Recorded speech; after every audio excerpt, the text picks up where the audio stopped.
Hello મિત્રો, તમારા માટે મોસ્ટ આઈએમપી ક્વેશ્ચન લઈને આવ્યો છું, જે વારંવાર પૂછાય છે, પૂછાતો રહેશે અને આવશે 100%. જે આ એક ક્વેશ્ચન છે જે પીએસઆઈ 2024, કોન્સ્ટેબલ 2021-22, જીપીએસસી 2025, યુપીએસસી 2026ના પેપરમાં આવેલો છે અને હવે બીજી પરીક્ષાઓમાં પણ આવશે. 14 તારીખે કોન્સ્ટેબલની પરીક્ષાઓમાં પણ આ આવશે અને આની એક ટ્રીક છે.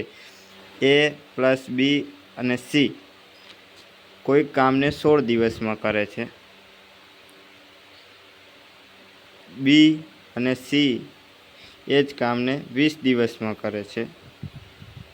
તો સી કેટલા દિવસમાં કરે? તો આનો સીધો આન્સર સી બરાબર આ બંનેને ગુણાકારમાં લઈ લેવાના. આ બીઓનો જે ડિફરન્સ એને ભાગાકારમાં લઈ લો.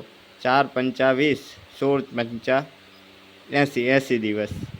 તો આ ટ્રીકને ધ્યાનમાં રાખવી અને દાખલા ગણવા. Thank you. જય હિન્દ.